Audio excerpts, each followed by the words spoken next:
Então tá, pessoal, muito bom dia. Eu queria, antes de tudo, agradecer a todos e todas vocês que vieram prestigiar essa nossa mesa redonda intitulada Epistemologia Política em Tempos de Pandemia e Crise Democrática, a Teoria Social enfrenta o Presente. Eu quero agradecer de antemão a Germana e a Suliane pelo suporte técnico, sem o qual esse evento não poderia transcorrer de modo virtual. E eu imagino que vários de vocês já saibam que a própria Unpox, no seu edital de mesas redondas para esse ano, informou que seriam privilegiadas mesas que discutissem essas duas temáticas. De um lado, os efeitos sociais da pandemia de Covid-19, de outro, a crise da democracia liberal, sobretudo, creio eu, tal como representada pela ascensão e pelo fortalecimento de movimentos e regimes de extrema-direita em diversas sociedades do mundo nos últimos anos, inclusive no Brasil. O que essa mesa procura trazer como diferencial em relação a essa orientação temática mais geral das mesas da Unpox desse ano é algo que está refletido na expressão epistemologia política e também na frase a teoria social enfrenta o presente. Começando pela frase, eu posso dizer de antemão que ela poderia ser dialetizada, a gente poderia falar também em uma situação em que o presente enfrenta a teoria social. O fato é que todos nós, membros dessa mesa, estivemos ou estamos envolvidos na organização de grupos de trabalho, seminários temáticos e SPGs voltados à discussão sobre teoria social nos encontros da Unpox. E a gente julgou que seria apropriado dedicar uma mesa a uma reflexão crítica sobre as ferramentas analíticas que a teoria social tem para lidar com a nossa conjuntura presente, em particular com esse coquetel biopolítico formado pela conjunção entre a pandemia de Covid-19 e a presença maciça de forças de direita na esfera social, cultural, política, etc. A ideia é fazer um exercício de reflexão sobre teoria e conjuntura que seja dialético no sentido amplo da palavra, para além de qualquer compromisso doutrinário com uma perspectiva marxista. A ideia é simplesmente partir da teoria para pensar a conjuntura, mas também partir da conjuntura para repensar criticamente a teoria. Então, o esforço aqui não é só de mobilizar ferramentas analíticas da teoria social para pensar o presente, mas se deixar surpreender pelo presente, por assim dizer, para revisar criticamente algumas das perspectivas teóricas que foram mais influentes nas ciências sociais dos últimos anos. Então, a proposta dessa mesa era justamente tratar de aspectos da vida social atual que pegaram de surpresa a teoria social, por assim dizer. A gente poderia se perguntar, por exemplo, quais foram as lacunas analíticas em função das quais a teoria social e a teoria política alimentaram até ontem um otimismo tão grande em relação aos potenciais democráticos da internet e fizeram uma espécie de vista grossa aos seus potenciais autoritários que acabaram se atualizando nos últimos anos. Do mesmo modo, no que diz respeito a questões como o status do conhecimento científico na sociedade.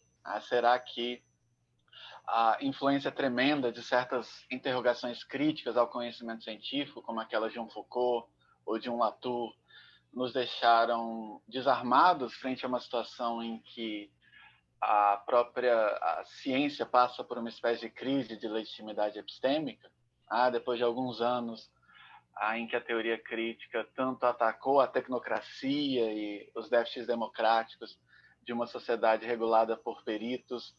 O que fazer em uma situação em que o problema não é o domínio excessivo dos peritos, mas, ao contrário, é uma conjuntura na qual, por exemplo, a opinião de climatólogos da ONU sobre o aquecimento global ou a opinião de epidemiólogos da Organização Mundial de Saúde tem de disputar espaço na esfera pública com fake news, com bolhas informacionais, com as opiniões de gurus filosóficos da extrema-direita, com as mentiras contumazes de um Trump, de um Bolsonaro, e assim por diante.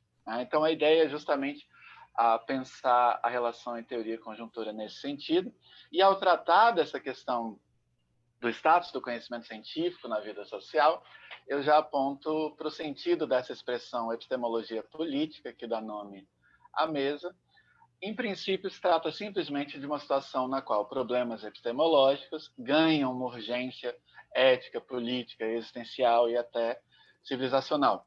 Questões como, por exemplo, o que é a verdade, em que medida a ciência pode dizer algo a respeito do mundo lá fora, ou em que medida é possível afirmar uma simetria de valor epistêmico entre o saber científico e o saber leigo. Essas questões não são questões puramente abstratas de epistemologia, elas ganham uma urgência civilizacional em um contexto, por exemplo, de negacionismo climático, que pode afetar a sobrevivência organizada da espécie humana na Terra, ou em um contexto de negacionismo pandêmico, que faz uma tremenda diferença em relação aos índices de mortandade por Covid-19 em sociedades como o Brasil ou os Estados Unidos. Esse é todo o repertório de questões, então, que a gente vai procurar enfrentar. Então, sem mais delongas, eu vou passar a palavra para os membros da mesa. A gente conta com a participação da Bruna Della Torre, que é coordenadora de um SPG voltado à discussão sobre teoria social, juntamente com o Rodrigo Cantu, que está presente aqui. A Bruna é doutoranda em sociologia pela Universidade de São é doutora em sociologia, desculpa, doutora em sociologia pela Universidade de São Paulo e faz pós-doc também na mesma universidade. É editora da revista Crítica marxista e alguém que tem uma série de publicações a respeito da relevância da teoria crítica da Escola de Frankfurt, sobretudo da primeira geração, para pensar os novos autoritarismos. Depois a gente passa a palavra para o Diogo, que é professor da Universidade de Vila Velha, editor do blog do Labemos. Eu vou falar rapidamente também, né? Vou tentar roubar da minha apresentação individual esse tempo de apresentação geral que eu utilizei para falar da mesa, e depois a gente passa a palavra para o Rodrigo Cantor para o debate. E a ideia, obviamente, é abrir um tempo significativo dessa mesa para que vocês também possam colocar os comentários e sugestões de vocês, ok? Então, primeiramente, passando a palavra para Bruna Della Torre. Obrigado uma vez mais pela participação aqui nessa mesa. Oi, Gabriel, obrigada. Queria te agradecer ao Diogo e ao Rodrigo pela proposta da mesa. E, bom, eu vou levantar algumas questões ligadas à teoria crítica, que foi uma das linhas da sociologia, né, e da filosofia que nas últimas décadas, né, manteve viva isso que chamam de pessimismo, né, mas que, de certa maneira, mantém essa desconfiança com relação à democracia liberal e ao capitalismo, que acho que pode ser muito produtiva do ponto de vista da teoria social, né. Mas antes de começar a falar vou falar um pouco sobre a personalidade autoritária, se eu tiver tempo, vou falar também sobre a indústria cultural. Tendo em vista as questões do presente, né? Mas antes de começar, queria fazer 2 comentários, né? O Adorno, num curso chamado Elementos Filosóficos para uma Teoria da Sociedade, ele começa o curso dizendo assim: quem discute teoria social é sempre acusado de ser um metafísico. Né? Então, do mesmo jeito que tem aquela piada, você trabalha só da aula, né? Também tem as versões, você faz sociologia ou só teoria social, né? Porque a sociologia parece ter um paradoxo, né? Ela tem um apego quase neurótico aos fatos por si mesmos, né? Mas como o objeto dela é a sociedade, ela se vê obrigada o tempo todo a ultrapassar os fatos, né? E isso significa que, por mais que a teoria possa parecer só um mal necessário, né, para a sociologia, um instrumento, uma ferramenta no máximo, em momentos como esse, no qual a crise relacionada à ascensão da extrema-direita, a pandemia, a importância da teoria social, do seu potencial compreensivo, explicativo, interpretativo, fica muito claro, né? Todo mundo está voltando, por exemplo, a discutir os grandes intérpretes do fascismo, as críticas ao capitalismo. É necessário a gente defender o conceito de verdade novamente, a ciência, né? Acho que o Diogo vai falar mais sobre isso. mas fica explícito que uma compreensão teórica da sociedade ela é necessária, né? E ela é necessária não só do ponto de vista teórico, mas do ponto de vista político também, né? Então, acho que como um dos esforços dessa mesa é mostrar como a teoria social não é só uma ferramenta, né, que confere sustentação, que forma a base da existência da sociologia, né, mas ela é um elemento central para pensar o presente, né? E aí eu vou me reportar aos estudos da Escola de Frankfurt sobre o autoritarismo, a partir de uma junção que varia muito em cada autor entre Freud e Marx, né? Então, Horkheimer, Marcuse, Adorno, e que vai mudando ao longo do tempo.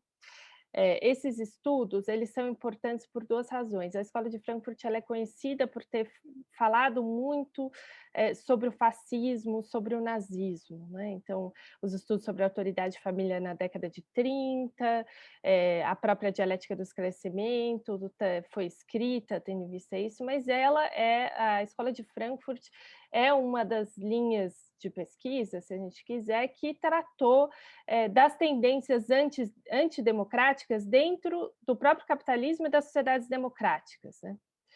Então é por isso que ela é interessante. Esses autores eles não, digamos assim, não teorizaram apenas a exceção, não pesquisaram apenas a exceção, né? Então, eu vou tentar usar, né, esse arcabouço teórico para pensar 2 questões. A primeira delas é o diagnóstico do fascismo, né, e a importância dos estudos sobre a personalidade autoritária para compreender o que acontece no Brasil hoje. É, bom, tá na ordem do dia a discussão a respeito de se há ou não há uma nova onda de fascismo no mundo hoje, né, então vários analistas importantes eles têm, eh, enfim, defendido, então, a Nancy Fraser, o Enzo Traverso, eles têm defendido que é extremamente contraproducente falar de fascismo no mundo contemporâneo, né? Autores que discutem isso no Brasil também, autoras importantes como a Esther Solano, a Rosana Pinheiro Machado, que têm feito pesquisas interessantíssimas sobre o assunto, também insistem, o Marcos Nobre, né, insistem que os eleitores do Bolsonaro também não podem ser chamados de fascistas, porque a extrema-direita é marcada por uma heterogeneidade muito grande que não permitiria esse tipo de generalização, né?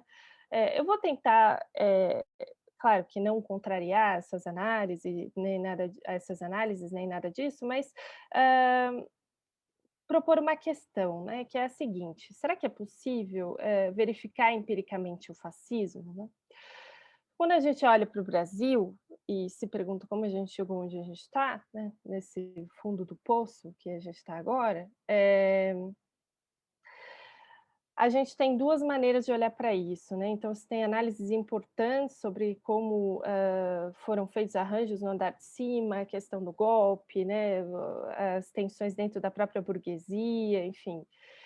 Isso explica um lado do processo que a gente está vivendo, né. De outro, a gente tem o voto que elegeu o Bolsonaro, né, ou seja, o bolsonarismo no corpo social, né. Eu acho que é isso, esse aspecto que a Escola de Frankfurt ajuda a entender.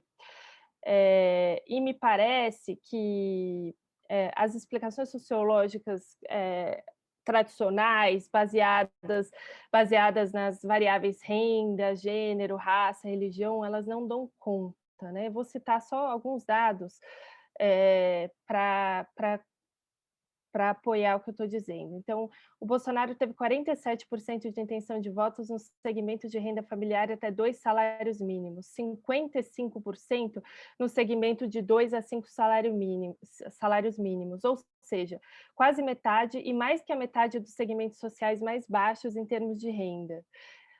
O apoio das mulheres foi 42% ao Bolsonaro, em contraposição a 41% no Haddad, metade também. Ele teve mais de 25% de intenção de voto em todas as religiões, inclusive no setor agnóstico ou sem religião. E em termos de orientação sexual, ele teve 29% de votos entre os que se declaram homossexuais, bissexuais e outras, né? Esse dado, ou seja, em nenhum setor, mesmo nos setores mais atacados por ele, ele teve digamos, uma quantidade de voto que possa ser considerada residual, né? esses dados eles tornam muito difícil, então, uma explicação unívoca, né? E mais do que isso, eles tornam extremamente problemáticas as teorias que se baseiam na ideia de que o voto está ligado a interesses materiais imediatos, né? Ou seja, teorias apoiadas, né, ou baseadas na ação racional, né? Já que o Bolsonaro teve votos em setores diretamente atacados por ele. A ideia também muito corrente de que vários intérpretes sustentam de que o antipetismo formou a base da eleição também não dá conta, porque ela explica por que que essas pessoas não votaram no Partido dos Trabalhadores, mas não explica por que os votos foram transferidos para o Bolsonaro. Se a gente olha para o primeiro turno, quando o Bolsonaro teve 46% dos votos válidos, mesmo com 13 concorrentes, né? Então ele tem uma base eleitoral ampla, e o que eu gostaria de sugerir é que a teoria social ajuda a explicar esse caráter amplo e heterogêneo, né. Bom, voltando então às pesquisas sobre a personalidade autoritária, uma das primeiras conclusões da pesquisa foi a seguinte: não há uma ideologia antissemita coesa, ou seja, o antissemitismo inventa o seu objeto, ele varia de objeto. Eles descobriram que pessoas que tendiam ao preconceito em relação a determinados grupos, facilmente, tendiam a ter preconceito com outros grupos, né. Então eles se perguntaram, buscaram, traçar qual que é a estrutura do próprio preconceito, né, e aí eles chegaram nessa definição de disposição autoritária, né, de um tipo ideal, digamos assim, se a gente quiser, do fascista, né, que é aquela pessoa que pontua mais alto na escala F, né, essa escala que eles usaram para medir essa disposição antidemocrática. A escala F apresenta as seguintes características, né? Convencionalismo, então adesão rígida aos valores convencionais de classe média, agressividade autoritária, então tendência punitivista em relação àqueles que escapam aos valores convencionais, anti-introspecção, né, que é um anti-intelectualismo em múltiplas modalidades, superstição e estereotipia, ou seja, crença em determinantes místicas, né, do futuro individual e disposição para pensar por categorias rígidas, poder e força, ou seja, interpretação do mundo a partir de visões como fortes e fracos, identificação com figuras de poder, destrutividade e cinismo, né, uma hostilidade generalizada, uma coisa que a gente acompanhou muito nos últimos anos no Brasil, e projetividade, né? Projetividade, que é a projeção de impulsos emocionais inconscientes, e preocupação exagerada com sexo. Também a gente acompanhou muito isso no Brasil nos últimos anos, né? Bom, é claro que essas variáveis elas são históricas e contextuais, mas elas buscam explicitar uma tendência, né? A análise da personalidade autoritária, ela leva em conta, então, quanto que cada um pontua nessa escala, eh, mas para que alguém seja considerado uma pessoa autoritária, ela precisa, aderir, a todas essas variáveis. Ao mesmo tempo, essa questão é muito complexa, porque como o Adorno vai discutir isso na parte dele do livro, é um livro escrito coletivamente, com vários pesquisadores de Berkeley, isso pode, o que o Adorno vai apontar é que cada um adere ao autoritarismo por uma via privilegiada, né. Isso pode apontar para o fato de que a heterogeneidade na base, né, da base do bolsonarismo, ela, não indica ausência de autoritarismo, mas confirma a estrutura complexa do autoritarismo. Então, as pessoas podem aderir pela proposta do armamento, que tem a ver com a questão da força, pelo conservadorismo no âmbito dos costumes, né, pela disposição anticientífica, pela religiosidade, enfim. Em vários momentos da sua obra, né, o Adorno comenta como o fascismo ele é um governo de poucos e para poucos, mas ele precisa de uma base de massa para se instalar, né?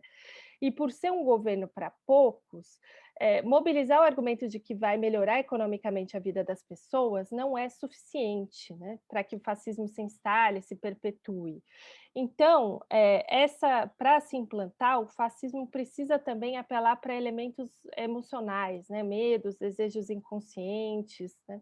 Uma questão importante, não se trata de manipulação de pessoas sem instruções, né, o que a propaganda fascista faz, isso é importante também, os estudos de personalidade autoritária, eles foram feitos junto com estudos sobre a propaganda antidemocrática, então são estudos complementares, então estudos sobre a indústria cultural, sobre as propaganda autoritária e sobre a personalidade autoritária são os três pilares da discussão que a teoria crítica faz das tendências autoritárias nos países democráticos. Isso é muito importante, né? Não pode ser tomar, cada uma dessas não pode ser tomada isoladamente. Bom, então o que ok, então a ideia é que para combater o fascismo é preciso estudar a psicologia do seu destinatário, né, do destinatário da mensagem fascista, porque a própria mensagem ela é caracterizada pela presença desses elementos psicológicos e não lógicos, né? É, Bom, mais uma questão metodológica, né? Já estou com 13 minutos, talvez eu não consiga terminar tudo que eu tinha preparado, mas tudo bem. Que é uma questão metodológica que eu acho importante, né? O Adorno, em diversos momentos, vai dizer: olha, não se trata na escala F de enumerar várias características, né? Esses exageros tipológicos que estão presentes na pesquisa da personalidade autoritária, eles funcionam, vai dizer o Adorno, como a psicanálise, né? Então, assim como Freud tira a teoria da oralidade, do caráter compulsivo de casos específicos, né? E ele faz isso porque esses elementos eles têm algo que pode ser generalizado, né? A personalidade autoritária, o livro, né, vai fazer a mesma coisa. Então, a questão não é criar uma escala para ver se as pessoas se encaixam ou não nela, né? Mas inferir a partir dessa escala uma estrutura de subjetivação típica do capitalismo tardio, né? E é por isso que que essas tendências elas estão o tempo todo subjacentes. Então, o Adorno, numa palestra que agora ficou muito conhecida, né, elementos do novo radicalismo de direita, ele vai dizer: os movimentos do extrema-direita são uma ferida na democracia. Por que eles são uma ferida na democracia? Porque a estrutura de subjetivação típica do capitalismo tardio, ela impele, ela cria, né, sujeitos permeáveis à propaganda antidemocrática. Bom, deixa eu ver aqui o que eu vou pular, espera aí, só um minuto. Bom, então, para terminar esse ponto da personalidade autoritária, a importância do livro é a seguinte: ele mostra que não é preciso aderir a todo um programa de um partido fascista para aderir ao projeto fascista, né? Então, que é preciso compreender o fascismo, então, como algo que está presente no corpo social como uma tendência, né? Então, se um vota por uma coisa, o outro por outra, isso não significa que não há uma tendência ao autoritarismo disseminada no corpo social, né? É, Enfim, isso faz com que a gente até projete na Alemanha, né, um tipo ideal do fascismo, né? Quando a gente olha para os estudos históricos do fascismo, a gente vê até a própria estudo da Hannah Arendt sobre o Eichmann, né, mostra isso um pouco, né? Então, a gente vê o caráter complexo dessa adesão. Bom, vou fazer 2 comentários sobre a indústria cultural, então, já que é o outro pilar do debate que é importante para a gente pensar essa situação da ascensão da extrema-direita no Brasil, enfim. Bom, a indústria cultural, vai dizer o Adorno em vários momentos, é a correia de transmissão do fascismo, né? Por quê? Porque ela é a principal instância de socialização no capitalismo. Ela prepara, né, ele torna as pessoas, a partir de uma série de processos de identificação por ela promovidos, muito mais suscetíveis à identificação com o líder fascista, né? E essa nova infraestrutura digital, né, essa coisa da internet, das redes sociais, que a gente pode dizer que é a nova indústria cultural, né, elas ampliaram infinitamente as possibilidades de penetração da propaganda antidemocrática no corpo social, né? O boom das plataformas, etc., impulsionou a criação de uma série dessas redes e plataformas e tudo mais, né? Eu trouxe uns dados do Datafolha, vou citar só um, né? Que foi feito durante as eleições aqui no Brasil, do Bolsonaro, bom, o WhatsApp é a rede mais utilizada pelos eleitores e 46% usa o aplicativo para ler notícias sobre políticas e eleições, né? O Facebook é a mesma coisa, 57% usa o Facebook para se informar politicamente.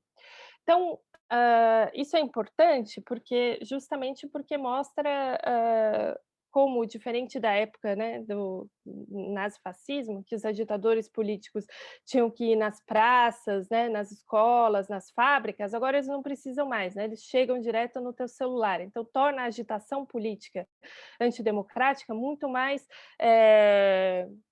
disseminada. Então, essa nova infraestrutura, ela cria também não só a base material, né, dessa nova indústria cultural, mas a forma cultural que ela assume, né? Então, o dispositivo behaviorista do like-dislike, né, o efeito de lock-in, que está ligado a essa monopolização das redes, o risco de vício, né, que é comparado por vários especialistas ao do açúcar e do tabaco, a manipulação das emoções pela propaganda direcionada, enfim, o tribalismo, tudo isso, né? Isso forma um modelo de sociabilidade virtual, né? E de formas de socialização ela conectadas, eh, que está diretamente ligado com a ascensão dessa extrema direita, né? Então,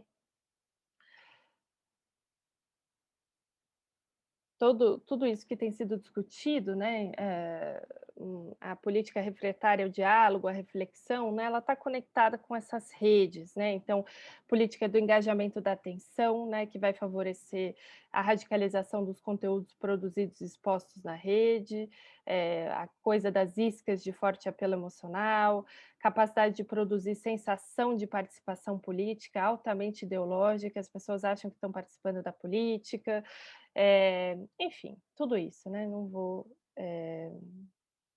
então, tem uns estudos que eu queria comentar e com isso eu vou encerrar, né.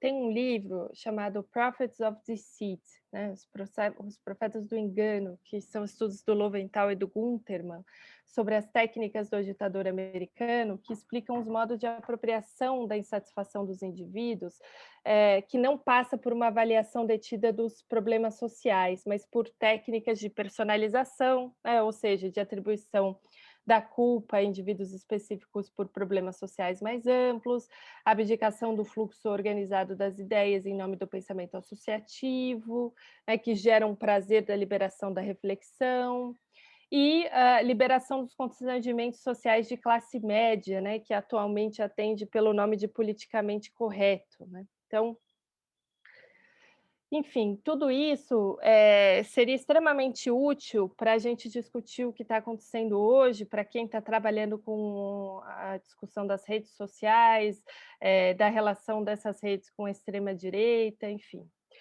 Eh, então é um pouco isso, né, a teoria da escola de Frankfurt, ela serviria para evitar alguns problemas, né, e também para orientar, o nosso olhar para as questões que a gente está vivendo e que, de certa maneira, em certos aspectos, não são novas, né, já foram trabalhadas e já foram discutidas. Então, para terminar, eu queria só citar um trecho de um texto do Adorno chamado Notas Marginais sobre Teoria e Praxis, eh, e ele diz lá que a gente está sempre esperando que o pior está por vir, né. Então ele diz: "Esperar a barbárie para o futuro, depois de Auschwitz e Hiroshima, faz parte do pobre consolo de que ainda é possível esperar alguma coisa pior.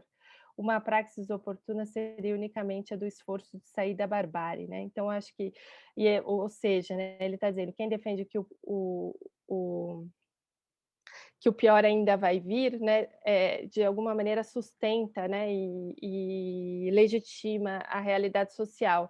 Eu acho que, por outro lado, quem defende que o pior já passou, né, que o fascismo não existe mais, cai numa armadilha semelhante, né, de achar que a barbárie ficou para trás. E eu acho que a escola de Frankfurt ensina a gente a não lidar sociologicamente com a extrema direita como algo passageiro, né, mas como essa ferida da democracia, que não é um acidente, né, mas é um produto do desdobramento, né, um produto intermitente do desdobramento e das insuficiências do modo de produção da vida capitalista. É isso. Obrigada, gente. Desculpa que eu passei um tempo.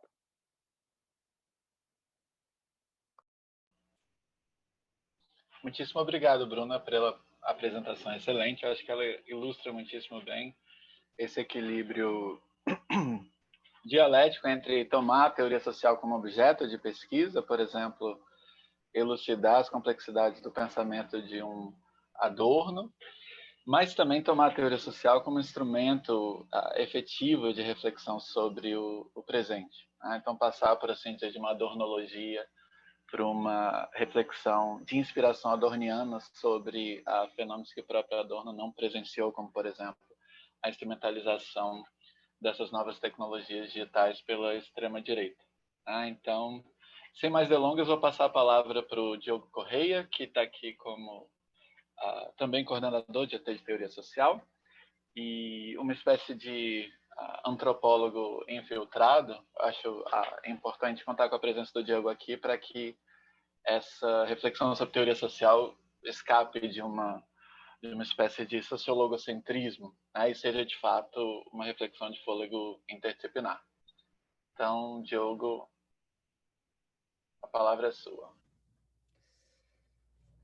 Bom, queria primeiro dizer que eu estou muito contente de estar aqui na Unbox, nessa modalidade, estar aqui na Unbox, apesar dessa modalidade um tanto quanto estranha, né? Nós esperávamos todos estar na modalidade presencial, mas sei que é um prazer enorme compartilhar mais uma vez a mesa, né, com o Gabriel, com Bruna e com o Rodrigo, que são queridos interlocutores e acho que com diferentes perspectivas a gente vai compor, né, algo que ajuda a pensar esses tempos em que a epistemologia política, né, ou a politização da epistemologia se torna bem com uma certa urgência.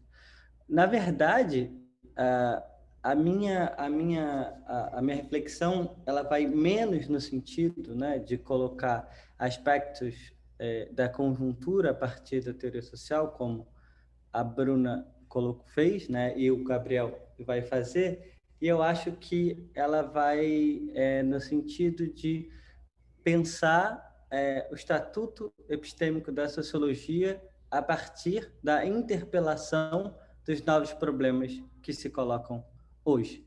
Então, e o que eu quero dizer é que o próprio elemento constitutivo, né, a questão que aparece na mesa, que é essa de pensar a epistemologia como política, né, ela é um sintoma do que eu tenho buscado chamar, que é uma hipótese de trabalho com a qual eu vou desenvolver, enfim, com a qual eu tenho trabalhado, que eu vou desenvolver hoje, que é sobre o sintoma do que eu chamo de pós-modernidade reflexiva, né? Então, bom, aqueles que acompanharam um pouco a palestra, né, do Lapemos, eu vou um pouco me repetir, mas eu acho que é importante pensar que é importante fazer uma reflexão sobre qual é o estatuto epistêmico da sociologia hoje e que tipo de critérios e questões a gente deve pensar para a teoria social quando confrontada com os desafios do nosso presente. Boa parte desses desafios que já foram descritos, né, pela Bruna e pelo Gabriel, né? Então, que aspectos da vida social interpelam a teoria. Então, a minha apresentação hoje, que eu vou fazer, é mais do que propriamente a exposição de um tópico ou de um conjunto de elementos próprios à conjuntura, ela é mais especificamente, vou trabalhar com duas hipóteses. A primeira hipótese é que nós vivemos, né, e que vivemos uma pós-modernidade reflexiva, e que essa politização, ou a consciência, né, da politização da epistemologia é um sintoma dessa pós-modernidade reflexiva. E a segunda hipótese que eu quero defender, que eu quero sustentar aqui, é que uma boa sociologia da pós-modernidade, da pós-modernidade reflexiva, não deve e não pode ser uma sociologia pós-moderna, né? Muito pelo contrário, o que eu quero defender aqui, fazer uma defesa, é que uma sociologia capaz de pensar a pós-modernidade reflexiva deve ser uma sociologia que retoma, ao menos, alguns aspectos ou desafios da sociologia clássica, que é essa capacidade, né, de buscar grandes diagnósticos ou narrativas do tempo presente, né? Então, como eu não tenho muito tempo, o que eu vou me deter aqui em um dos elementos que eu acho que é muito importante para a sociologia contemporânea, para que ela possa fazer esse diagnóstico do que eu estou chamando de pós-modernidade reflexiva, sem cair numa fragmentação ou deriva pós-moderna, que é ter como horizonte ou como ideal regulativo, né, o que eu chamo de horizonte de totalização, né, e que com isso possa fornecer um critério diferenciante entre o bom e o mau diagnóstico do tempo presente, e que assim, de algum modo, é um desenho também do que a gente tem trabalhado na proposta, né, do Laboratório de Estudos de Teoria e Mudança Social, o LABEMOS, né? Então, o que eu quero propor, no final das contas, é uma espécie de uma virada epistemológica política necessária à sociologia. E aí eu vou pegar alguns pontos, tentar ser bem sucinto, para definir bem o que eu estou chamando, né, de pós-modernidade reflexiva, e o que eu estou defendendo, o que eu estou querendo chamar de horizonte de totalização, que é necessário para a gente estabelecer esse diagnóstico do tempo presente. Bom, o que a gente pode dizer é que na maior parte das grandes elaborações intelectuais modernas, né, a gente encontra esse projeto complexo e muito exigente, que é compreender o mundo no qual vivemos com foco nos problemas que ele nos coloca. Esse projeto, que é aprender o presente, pensar o que nós fazemos, o que é feito de nós, e compreender as patologias sociais do nosso tempo, sempre esteve presente na sociologia desde a sua origem, né? Essa inteligência crítica do presente, ela também, é preciso dizer, ela nunca foi monopólio da sociologia. Ela pode ser encontrada em historiadores, né, que justificam seu interesse no passado pela vontade de melhor compreender o tempo contemporâneo, quanto em antropólogos que sempre apontaram como compreensão de sociedades outras, né, não ocidentais, nos ajuda a perceber a singularidade própria das nossas sociedades. É nesse sentido que eu gostaria de defender que a sociologia hoje deve ser pensada como toda a produção de saber que esteja à altura de um bom diagnóstico do tempo presente. O que significa dizer não tanto que os sociólogos têm monopólio sobre o presente, o que seria absurdo, mas torna-se sociologicamente relevante, ou alguém digno desse título, aquela ou aquele que é capaz de produzir uma grande narrativa que seja aderente ao tempo presente do qual parte e no qual está inserido. E o que foi verdadeiro em relação aos clássicos da sociologia também deve ser em relação ao nosso presente. Se Marx, Durkheim, Weber, Simmel não eram sociólogos de formação, mas tornaram-se passíveis de serem chamados sociólogos, não tanto pela capacidade de institucionalizar um saber, né? Talvez esse seja apenas o caso do Durkheim, mas sobretudo porque as narrativas que eles nos legaram da modernidade das sociedades industriais melhor corresponderam do que outras a um horizonte de totalização da sua época, né? E eu coloco aqui em evidência essa expressão porque eu vou voltar a essa questão. Todos foram, ao seu modo, diagnosticadores do presente, etnólogos da cultura que pertenciam, e ao invés de se perguntarem, como filósofos clássicos, o que era eterno e próprio de todo qualquer tempo, se questionaram a respeito do que se passava, do que era próprio à sua época, né? Para além, portanto, de questões ontológicas, no sentido clássico, o que é o homem, como antropologia, como na antropologia filosófica, né? Eles puseram questões diagnósticas que apontam para uma singularidade histórica, e assim fizeram uma ontologia histórica, portanto, simplesmente, para falar como Nietzsche, Foucault, uma ontologia do presente, um diagnóstico do tempo presente. Mas o que convém aqui perguntar é como fazer isso hoje e por que é importante defender esse projeto em tempos que clamam pela urgência de uma politização da epistemologia, ou por uma politização epistemológica.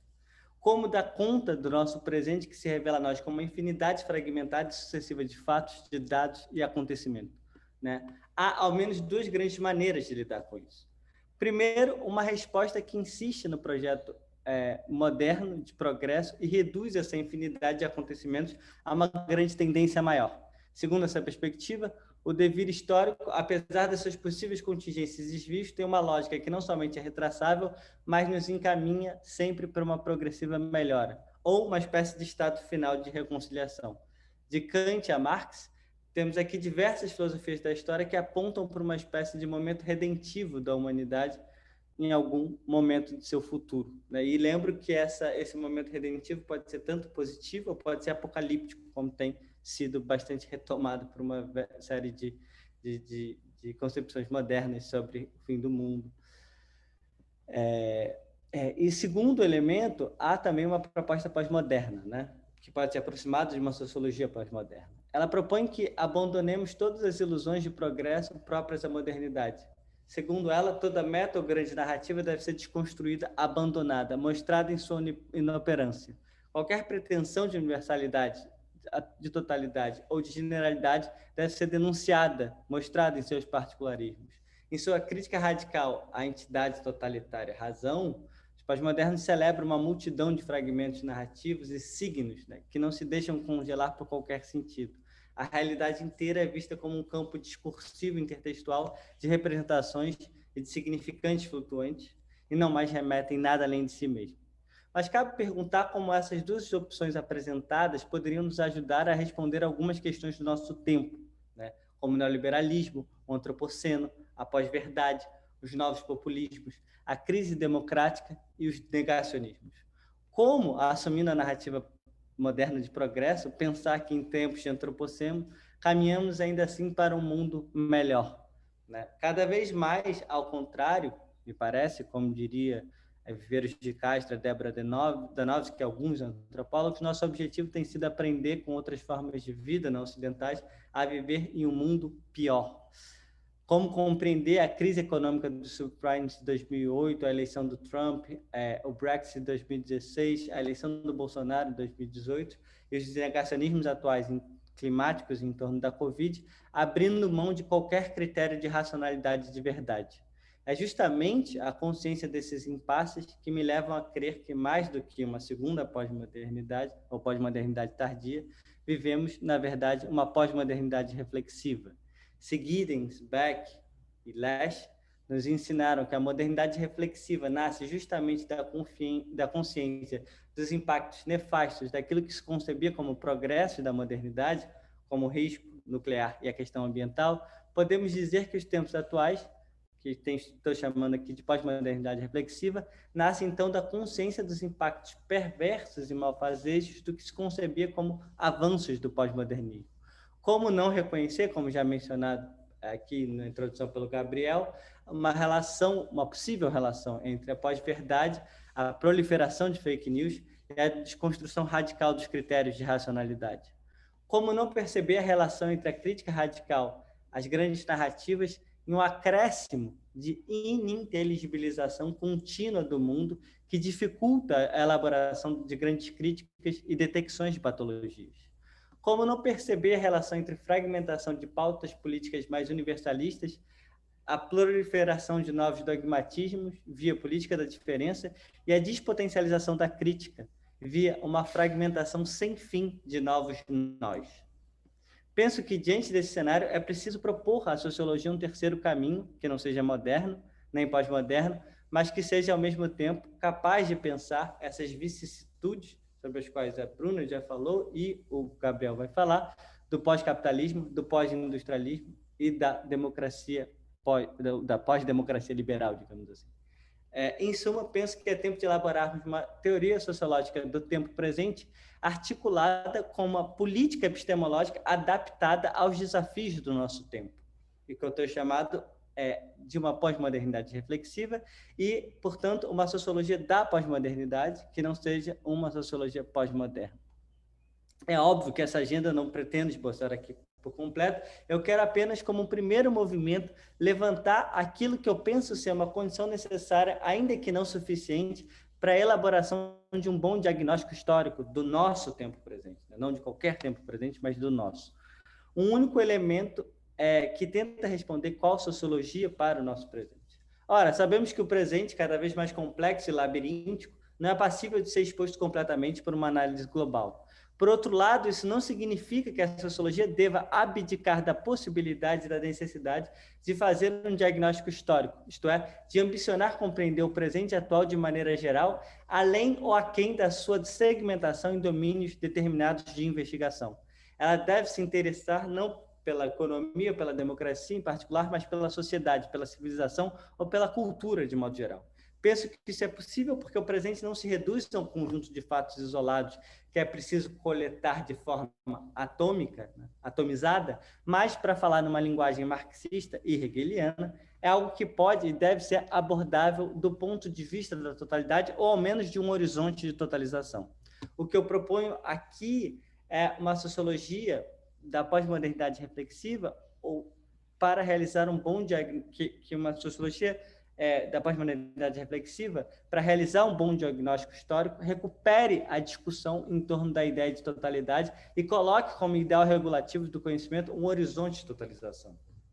Toda desconstrução pós-moderna da universalidade e da totalidade só vale quando ela é colocada em prol de um horizonte de totalização ainda maior, sendo a totalidade aqui vista como o ponto de vista mais universalizável possível, ainda que nunca universal. Isto é, uma perspectiva capaz de incluir e não excluir pontos de vista, né? Não só humanos, mas dos animais, dos objetos, e para fazer referência à reflexão mais recente do Latour, de Gaia.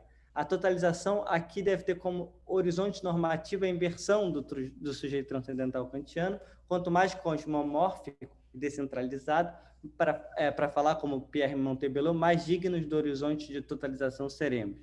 Né? Mas, na pós-modernidade reflexiva, mais do que nunca, será sociológico o conhecimento que se mostrar capaz, por meio de uma grande narrativa que se nutre de outras grandes narrativas, de manter uma máxima aderência com o horizonte de totalização. Tá. Mas por que um horizonte de totalização? Quais seriam as vantagens epistêmicas, além daquelas mencionadas? Qual seria a vantagem da sociologia manter-se como um discurso que pretende a tal horizonte? Mesmo se pretender a totalidade não significa, evidentemente, chegar a ela, e, claro, sabemos reflexivamente que a totalidade é impossível de antemão, e não existe uma totalidade lá fora à espera de ser descoberta pelo sociólogo, não é menos importante o fato de que um horizonte de totalização deve permanecer o lugar visado, se não por toda a sociologia, ao menos por toda a teoria sociológica da pós-modernidade reflexiva. Para dizê-lo concretamente, é preciso, claro, partir de um aqui, pois não há dúvidas de que sempre nos encontramos num ponto determinado, tanto no espaço quanto no tempo. Portanto, englobados no mundo social e histórico e não diante dele. Ao mesmo tempo, é fundamental que a sociologia efetue um ultrapassamento do seu aqui experiencial, do seu solo, do seu contexto, para criar um diagnóstico histórico e captura aquilo que é mais comum possível de uma época, em outras palavras, o lugar da totalidade. A totalidade é entendida como que é válido para todos que compartilham de uma experiência histórica comum. Não deve ser, e ela não deve ser dada, intuída de forma fácil ou mística, mas deve ser conquistada, demonstrada ao cabo de um processo racional ou de uma dinâmica argumentativa complexa. Ora, o horizonte de totalização como telos requer um processo que a filósofa francesa Isabelle Thomas Fogiel, em que aqui me inspiro, chama de pluralização perspectiva ou de ilimitação do limite, que consiste em considerar outros pontos de vista, integrar outros lugares, antecipar outros olhares e outras tendências. É assim que um processo de totalização de uma experiência histórica pode ser dito mais ou menos bem realizado. O objetivo da totalização não é um simples ideal inacessível que não teria nada a nos dar ou mera garantia de um fracasso, mas a importância dele, né, e dentro do que a gente está chamando de politização epistemológica, é justamente nos dar uma regra metódica, um critério preciso, que serve de antídoto contra o relativismo pós-moderno, né, sem cair no universalismo ingênuo, que a gente pode associar ao discurso moderno. que seria o de determinar o grau de totalização de uma grande narrativa ou teoria sociológica e julgá-la com base nesse critério. Se a teoria proposta exclui mais do que integra, se ela deixa de lado pontos de vista, tendências que podem ser consideradas como fundamentais, a teoria carecerá de totalidade ou de horizonte de totalização e poderá ser desqualificada. Nesse sentido, as teorias sociológicas podem ser ordenadas de acordo com a sua capacidade de atingir com maior ou menor qualidade o horizonte de totalização do presente histórico, de acordo com seu maior ou menor grau de universalidade, ou de acordo com a sua capacidade de englobar e não rejeitar, de abarcar e não excluir.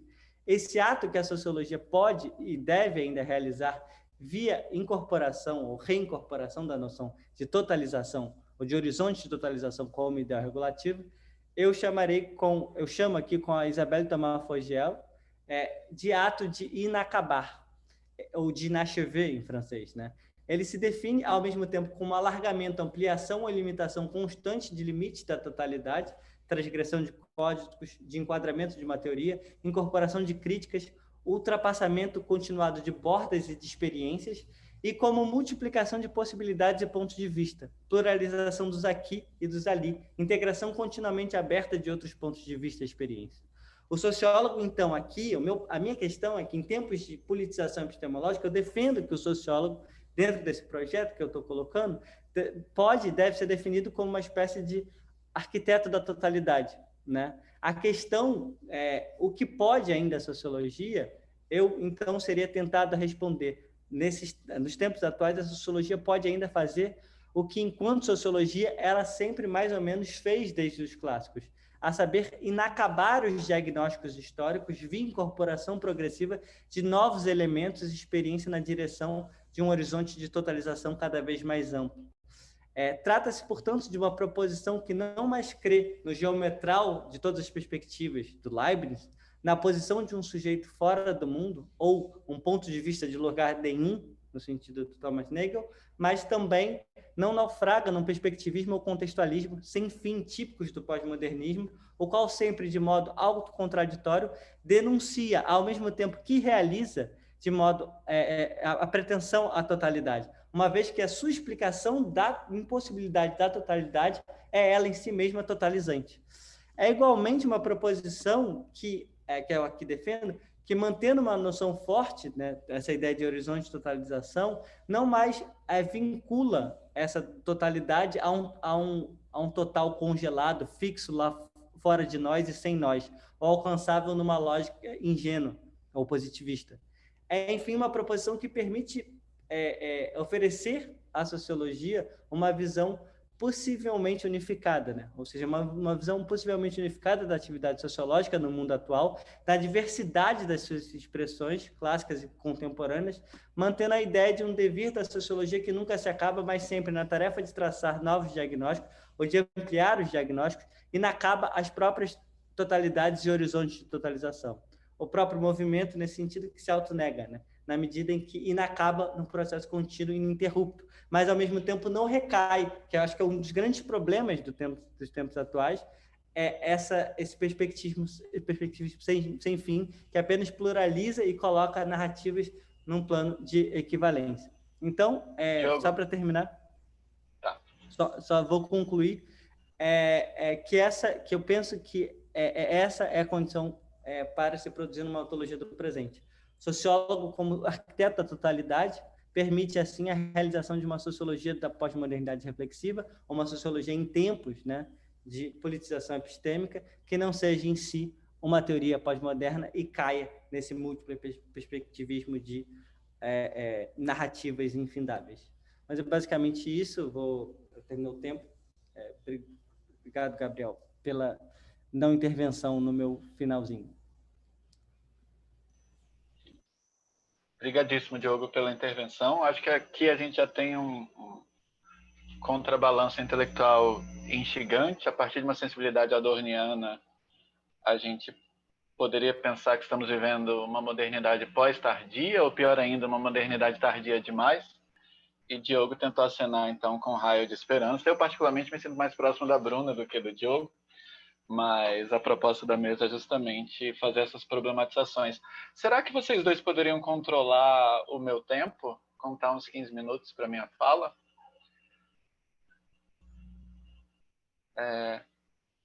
Eu, na verdade, tinha enviado um texto para a mesa redonda da Unbox. Nesse ano, a Unbox pediu que as pessoas enviassem suas contribuições por escrito para constarem nos anais do encontro, e minha contribuição é chamada Niilismo, Trollagem, Paranoia, Notas sobre o Bolsonarismo e Trumpismo. Na verdade, se trata de um exercício de tentar capturar aspectos de um discurso, de uma visão de mundo e de uma psique autoritária de extrema-direita.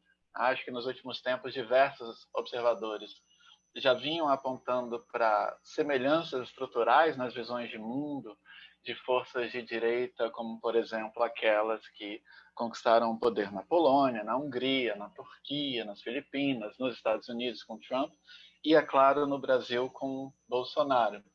E o que de início era um mapeamento de semelhanças estruturais de visão de mundo, na verdade se tornou a sociologia política de um movimento organizado, a partir do momento em que uma figura como Steve Bannon, por exemplo, monta esse projeto de uma internacional nacionalista.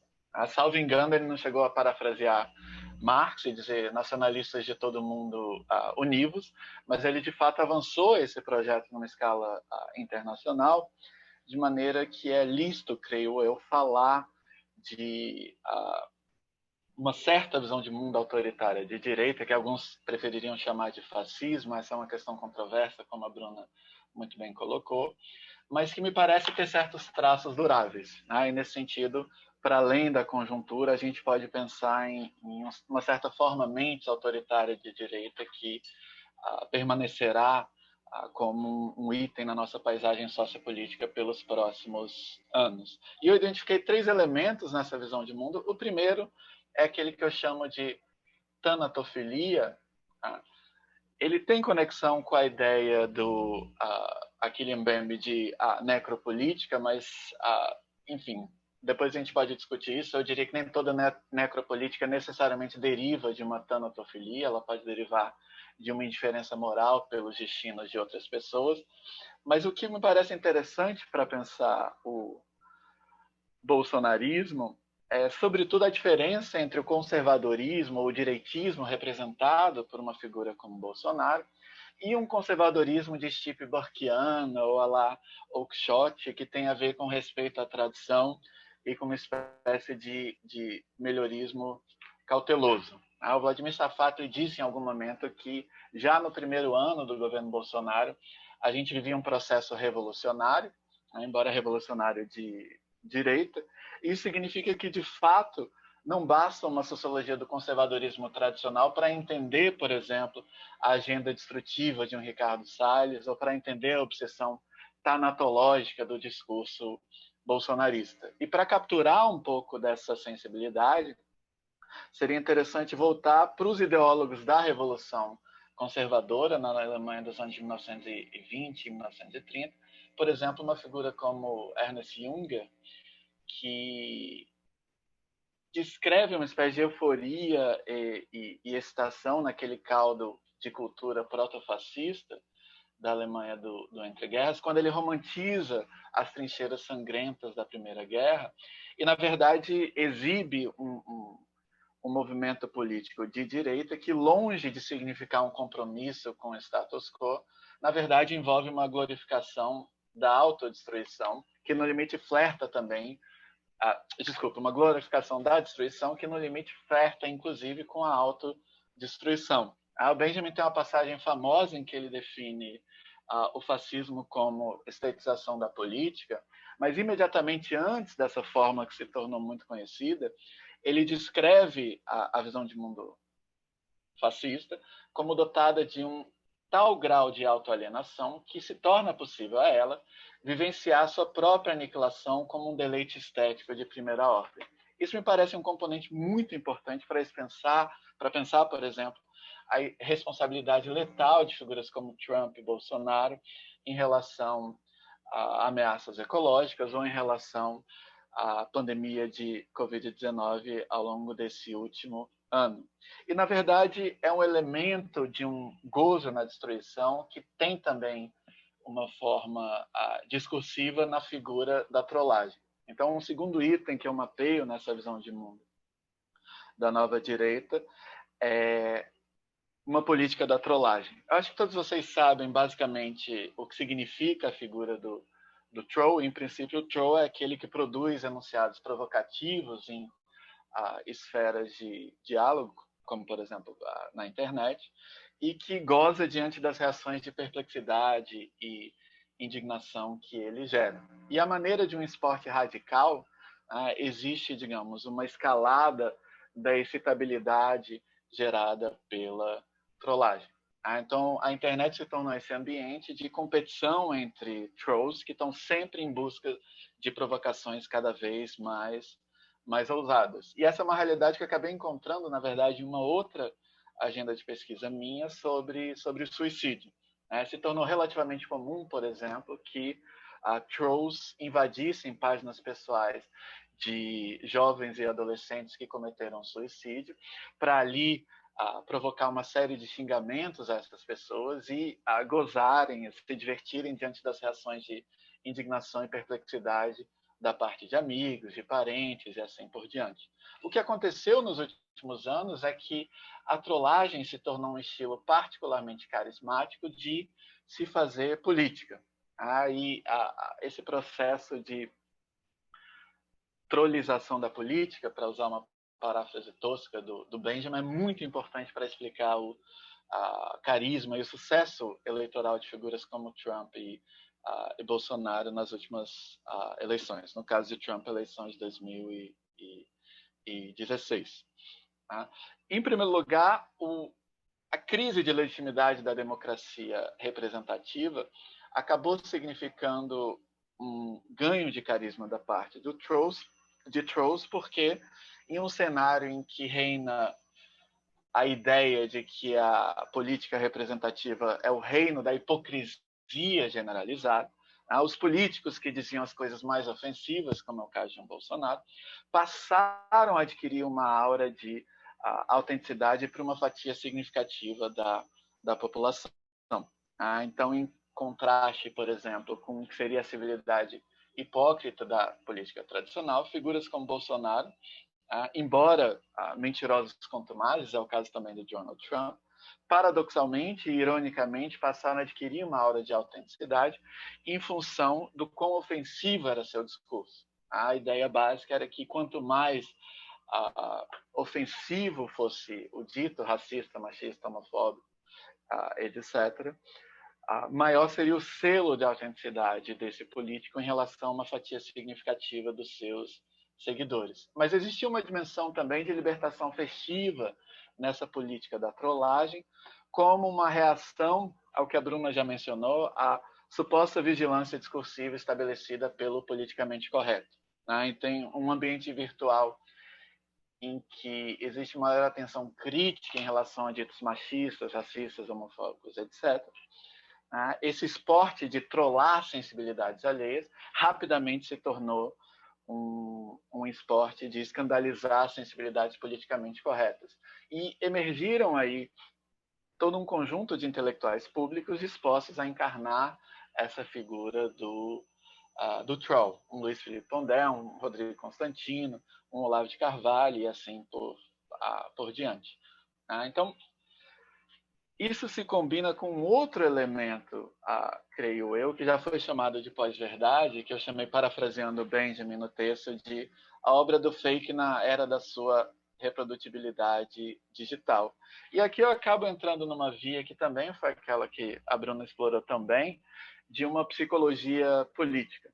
Eu, na verdade, venho de uma agenda de pesquisa voltada à interface entre a teoria social e o estudo interdisciplinar das psicopatologias, e quando tentei pensar essa conjuntura política do autoritarismo de direita, acabei encontrando, nesse âmbito das subjetividades políticas, uma série de dinâmicas psíquicas que eu tinha encontrado antes no domínio da psicopatologia. Eu diria que a psicopatologia política é uma área de pesquisa ao mesmo tempo terrivelmente necessária, porém no limite impossível de ser levada a cabo, porque é muito provável que ela também degenere em uma mera troca de acusações de maluquice entre adversários políticos. Mas o processo que me pareceu muito importante para pensar sobre atividades políticas hoje tem a ver com a produção de bolhas informacionais e com a proliferação de um estilo de interpretação do mundo que eu chamo de paranoide e conspiratorial. Acho que a Bruna já tocou em uma série de fatores relativos a isso. Em psicologia cognitiva, já se conhece há muito a noção de viés de confirmação, essa ideia de que a gente tende a perceber o mundo de maneiras que confirmam nossas crenças e expectativas prévias e a afastar da nossa mente, inconscientemente, aquelas informações que desafiam nossas crenças e expectativas. O que aconteceu com a lógica algorítmica, e por acaso o Pablo, que é alguém que estuda isso há muito tempo, entrou exatamente nesse momento, é que o modo de funcionamento de plataformas como YouTube e Facebook acabou significando a versão digital desses vieses de confirmação. Em princípio, o propósito por trás dessa lógica algorítmica é puramente mercadológica. A ideia é customizar a oferta de informação para o cliente, o que significa que se você assiste um vídeo do Olavo de Carvalho ou do Alan de Santos, a própria plataforma vai te sugerir outros vídeos dessas mesmas figuras ou de figuras ideologicamente afins. E embora o propósito por trás desse funcionamento algorítmico fosse mercadológico, ele acabou contribuindo para a formação dessas bolhas informacionais e dessa espécie de vórtex da radicalização, em que, enfim, na verdade, em um processo de virtualização da realidade, as pessoas passaram a não só escolherem as bolhas informacionais que dariam a elas interpretações prontas dos fatos, mas os próprios fatos. Então, para além de interpretações alternativas de uma mesma realidade, a gente teria entrado numa era de fatos alternativos, que é uma expressão não de algum filósofo pós-moderno, mas de uma assessora do Donald Trump chamada Kellyanne Conway. Isso me pareceu muito importante porque aqui estilos paranoides e conspiratoriais de interpretação do mundo preenchem uma espécie de lacuna psíquica. A gente lembra da análise do Zimmel sobre os efeitos da metrópole na vida mental e, de fato, para pensar a popularização dessas perspectivas, a gente tem de pensar no que significa para uma psique humana lidar com tamanha overdose de estímulos informacionais como é o volume de informações com os quais a gente lida. E lembrar que esses estímulos não são puramente cognitivos, mas também afetivos. Eles são desafios à nossa psique, desafios diante dos quais a nossa psique tende a desenvolver certas estratégias de defesa. E a paranoia, um estilo paranoide conspiratorial de interpretação do mundo, ela vem preencher, por assim dizer, a necessidade de conforto cognitivo, de segurança ontológica por parte de uma psique que está soberbada diante da complexidade do mundo. O que a paranoia faz é simplificar essa complexidade e, em vez de apresentar o mundo como esse domínio de forças e contraforças, em vez de forçar o indivíduo a ter de reformular a sua visão de mundo a partir de um fluxo contínuo de informações diárias, o que a paranoia faz é oferecer uma narrativa integrada e simplificadora, e ao invés de ter de lidar com essa complexidade assoberbante do mundo, o indivíduo, na verdade, se relaciona com essas informações não em termos da realidade mesma, mas da coerência interna da sua narrativa paranoide. E esse mecanismo ele foi descrito não por algum teórico recente da pós-verdade, mas pela própria Hannah Arendt, quando estava discutindo as origens do totalitarismo. Eu encerro com essa passagem, ela diz: a eficácia desse tipo de propaganda evidencia uma das principais características das massas modernas.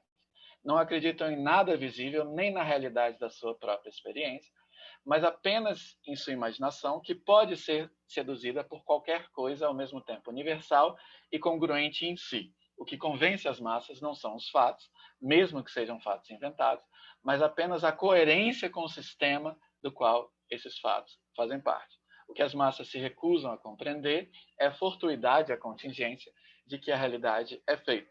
A gente poderia tranquilamente problematizar essa linguagem da massa, mas o mais importante é pensar, então, nesses sistemas coerentes de pensamento paranoide e conspiratorial, que se tornam como que bolhas invulneráveis. Um dos atrativos do estilo paranoide é essa espécie de invulnerabilidade à refutação. Faz parte da própria paranoia um dispositivo de explicação das críticas ao estilo conspiratorial de interpretação do mundo como parte dessa própria conspiração. Assim como, por exemplo, em figuras como Olavo de Carvalho, na teoria do marxismo cultural, você tem aí um mecanismo de simplificação das forças em operação do mundo, que é tremendamente conveniente e que dá uma espécie de conforto cognitivo à pessoa mergulhada naquela bolha. Por exemplo, em vez de lidar com as diferenças entre desconstrucionistas pós-modernos e marxistas-leninistas, a teoria do marxismo cultural permite colocar todo mundo no mesmo saco, como parte dessa grande conspiração socialista, globalista, satanista, abortista, gaysista, esquerdista, Guarani Caiovado, fora de São Paulo, etc.